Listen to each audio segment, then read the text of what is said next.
سلام دوستان، نسیم هستم با کانال فاندو. امروز اومدم با یه آموزش جدید دیگه. چون خیلی این چند روز خودم درگیر این موضوع بودم، گفتم این ویدیو رو ضبط بکنم واسه شما که به چالش‌های خاصی نخورید. میخوام امروز در مورد آموزش فارسی تایپ کردن و کلا چند زبانه کردن بازی توی یونیتی باهاتون صحبت بکنم. البته خود بحث چند زبانه کردنش رو یه ویدیو جدا میکنم. موضوع مورد بحث من اینه که بخواید فارسی یا عربی یا کلا زبانای راستشین رو به یونیتیتون اضافه بکنید. حالا شاید بگید که خب این موضوع چیزیه که از قدیم هم بوده، پلاگینای زیادی هم وجود داره واسهشون، مثل عربیک فیکسر یا شبیه اینا. و اینکه چرا الان میخوام این ویدیو رو واسه شما حالا بسازم، دلیل اصلیش اینه که بعضی از پلاگینا با یونیتی های قبلی سازگار هستن.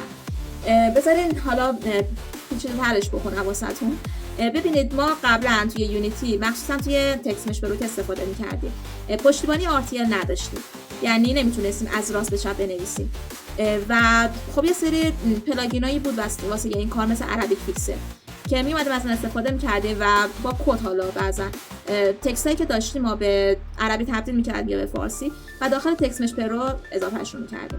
اما چند سال اخیر اومده خود یونیتی بر اساس نیازی که حالا کاربرا داشتن، اومده خودش به تکست مش پرو یه گزینه اون بالا هست که اینیبل RTL هست اضافه کرده. و حالا اتفاقی که میفته اگه شما از پلاگینای قدیمی استفاده بکنید که با این خاصیت میشه گفت مچ نشدن، این رسما برای شما پیچیدگی اضافه میکنه. من شخصا خودم همین کارو کردم، از یه پلاگین قدیمی استفاده کردم و دیدم که واقعا حروف عربی را تیکه تیکه مینداخت. یا مثلا اگه متن شما چند خطه باشه، میاد خط آخر رو میندازه اول یا خط اول رو میندازه آخر و نمیتونه درست درکی از متنای عربی داشته باشه، مخصوصا وقتی که ربط میشه توی چند تا خط.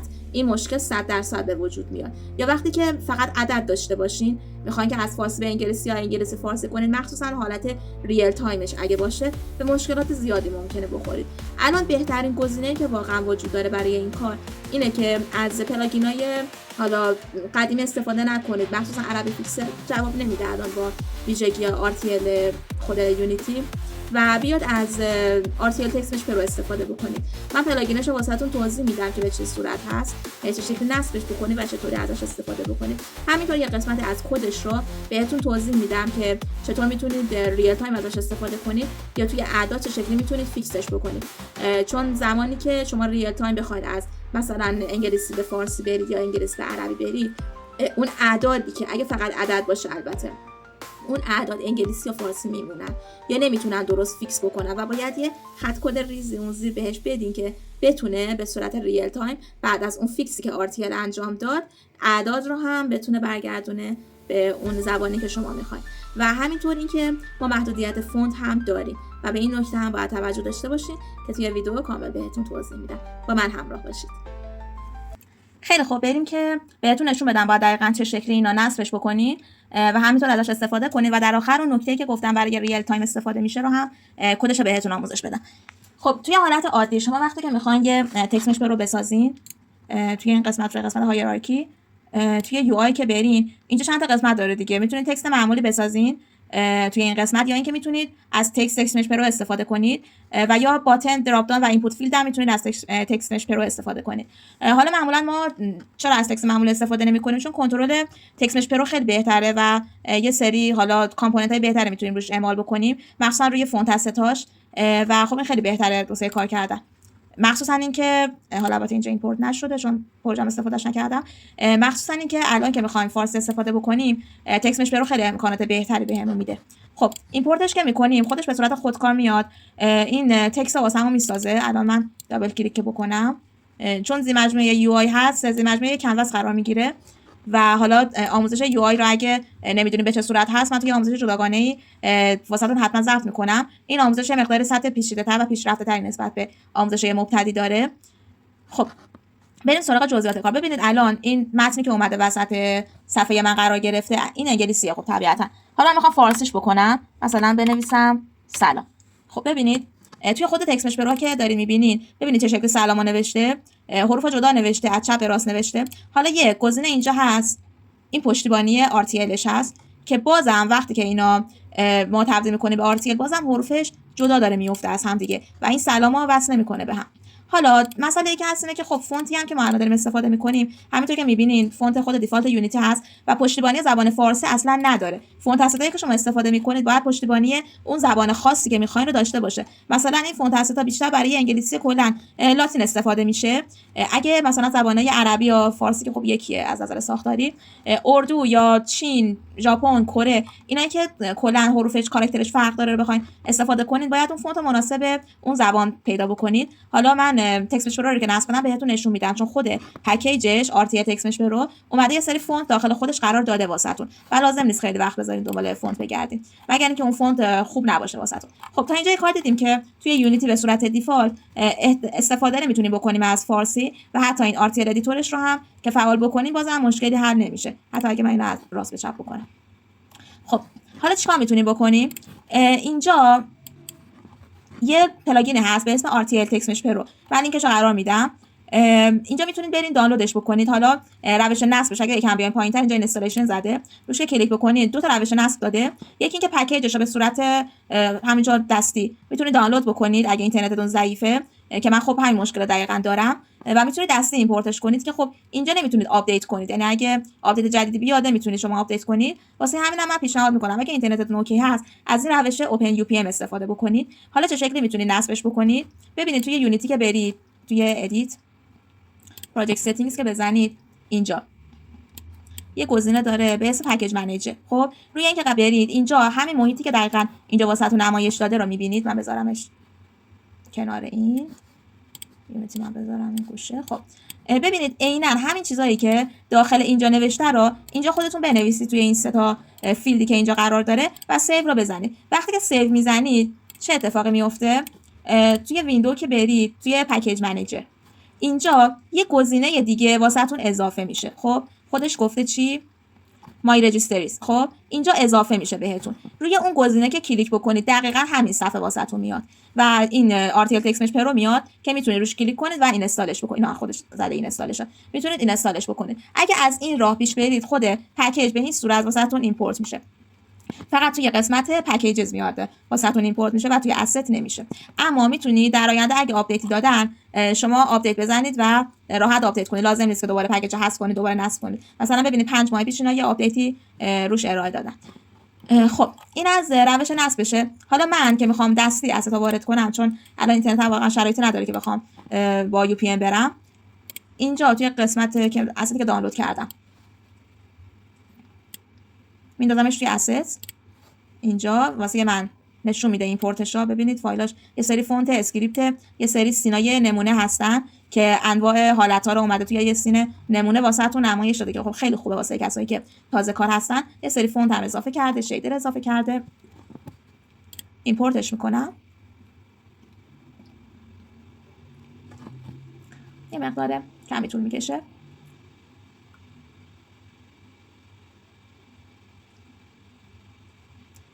فقط اینو یادتون باشه که فونت اسیدایی که توی پروژه وارد میکنید اگه محدودیت حجم توی پروژهتون دارید تقریبا حدود 1 الی 2 مگابایت حجم نهایی اندرویدتون رو اضافه میکنه هر فونت اسیدی. پس توی استفاده از فونت ها حتما دقت کنید مخصوصا اگه پروژهتون چند زبانه هست. خب الان این وارد شد توی اسیدز هم که برم ببینید یه RTL تمپرو هست.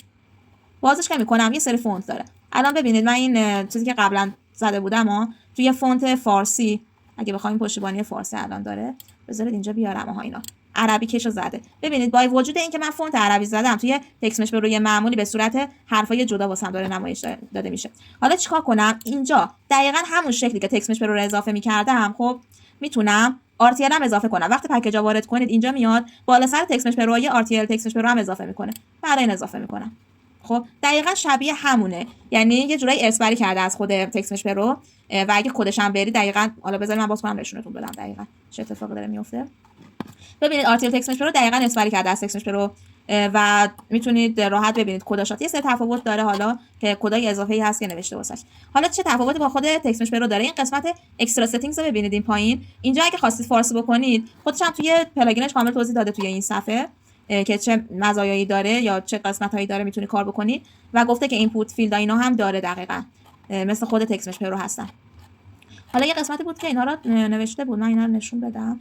ببینید اینجا مثلا توی قسمت دسکریپشنش که برید یکی قسمت‌ها رو واسهتون توضیح داده، اینکه چه شکل اسید بسازید، فونت اسید بسازید و دسکریپشنش هم که خب این قسمت اضافه که گفتم توضیح داده. خب همینطور که می‌بینید اینجا توضیح داده تمام این قسمت‌هایی که توی پلاگین قرار داده شده رو میتونید کامل مطالعهش بکنید و حالا اگه جایی متوجه نشدید حتی از ویدیوی من توی کامنت ها حتما واسم بنویسید تا توضیحش رو بهتون بدم. خب حالا بریم اینجا ببینید اگه این فورس رو بزنید، تیکش رو بزنید، خب اعداد تبدیل میشه. یه فورس فیکس داره، بعضی وقتا واقعا توی تبدیل شدنش مشکل میخوره. اگه فورس فیکس رو بزنید تبدیلش میکنه. یه سری باگ بعضی وقتا واقعا به وجود میاد. فیکس تگز هم ببینید بعضی وقتا شما توی تکستتون میخواید تگز استفاده کنید. حالا نمیدونم چقدر با تگز آشنایی دارید یا نه، اما مثلا شما می‌نویسید سلام خوبی، میخواید سلامش یه رنگ دیگه باشه، اما یه تکست جدا استفاده نکنید. اینجا یه سری تگ هستن میان با دو تا علامت کوچیک‌تر بزرگتر جدا میشن از تکستتون وسط تکست و میان یه سری کدای HTML داخلش میذارن که مثلا میگن کال فلان باشه و اون یه تیکه‌ای که داخل این تگ کار شده به نسبت اون کدی که شما میدین عوض میشه. این منظورش از تگ اونه. بقیه ایکس تقریبا یکی هستن، با خود تکستش برو تفاوت خاصی ندارن. حالا میخوام دقیقاً همین سلاما که اینجا نوشتم اینجا هم بنویسم و البته که باید فونت هم عوض کنید، دقت بکنید فونت حتما.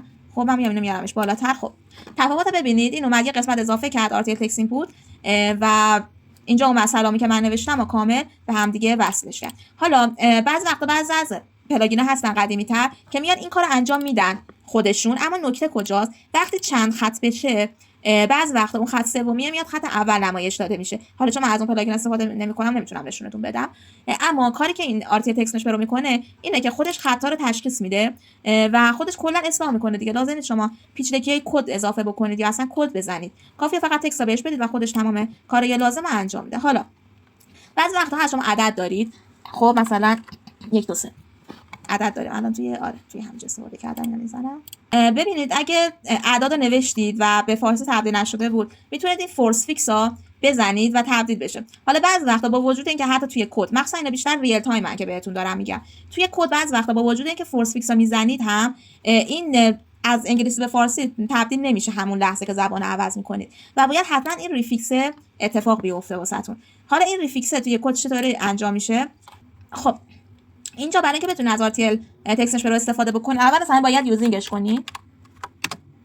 خب RTL پر. خب اینجا از این بیان یوزینگ کار که بزنید میتونید کلا از RTL استفاده بکنید. سیارات فیلدش من میزنم private tmp text. میتونید اینجا از TMP تکست استفاده بکنید. اگه اینا بذارید میتونید هم RTL تکست رو بهش اد کنید هم خود تکست روی معمولی رو بهش اضافه کنید. اما اگه بخواید از خود RTL استفاده بکنید RTL تکست، اگه اشتباه نکنم بذارید ببینم RTL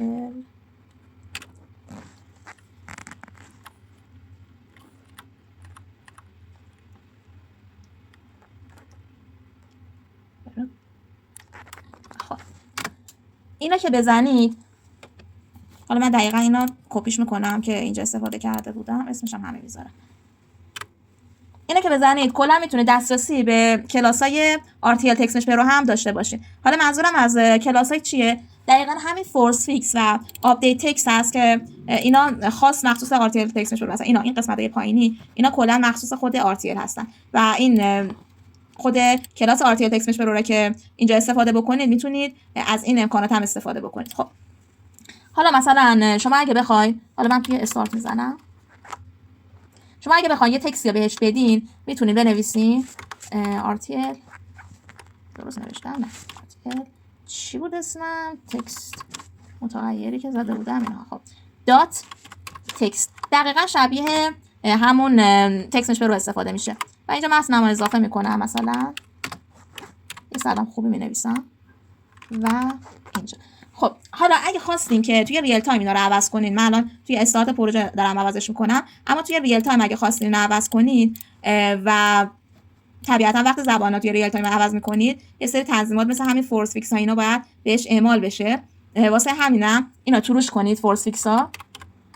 البته اگه به مشکل خوردید بیشتر برای اعداد به مشکل میخوره و آپدیت تکست که بزنید خودش میاد این فرآیند ریفیکس اینجا رو انجام میده و مشکل تغییر اعداد شما هم حل میشه. خب خودم تقریبا توضیح دادم، همه جا چیز خاص پیچیده‌ای واقعا نداره، اما اگه ازش استفاده نکنید برای چند زبانه کردن پروژه واقعا به مشکل میخورید. بحث چند زبانه کردن بازی خب یه بحث به نسبت پیچیده تری هست که توی ویدیوهای بعدی احتمالاً اگه نیاز بهش بود و درخواست داشتین واسهتون توضیح میدم، اما خب طبیعتاً بحث پیچیده‌ای هست و نیاز به دانش کدنویسی بالاتری هم داره. خود یونیتی یه بخش لوکالیزیشن داره مخصوص این مورد، اگه دوست داشتین میتونید برین جدای از آموزشای من خودتون مطالعه کنید، که البته من از اون معمولا توی پروژه‌ام استفاده نمی‌کنم و خودم کدش رو میزنم چون معماری خاص خودمو دارم. ممنون که تا اینجا ویدیو همراه هم بودین. اگه ویدیو واسهتون مفید بود یا دوست داشتین لایکتون نره، کامنت بذارین، نظرتون رو بهم بگین، انتقادی چیزی دارین بهم حتما بگین و اگه آموزش نیاز دارین واسم بنویسین تا حالا هر آموزشی که درخواست داده شده رو ضبط کردم و قرار دادم. اگه کانال رو سابسکرایب ندارین و ویدیوها رو دوست دارین حتما سابسکرایب بکنید. معمولا یک شنبه ها ویدیوهای علمی و متناسب با هوش مصنوعی یا زندگی روزمره قرار میدم و چهارشنبه ها ویدیوهای آموزش بازیسازی چه یونیتی چه مباحثی که فکر میکنم مهمه را قرار میدم واسهتون. ممنون که تا حالا همراه هم بودین و خداحافظ.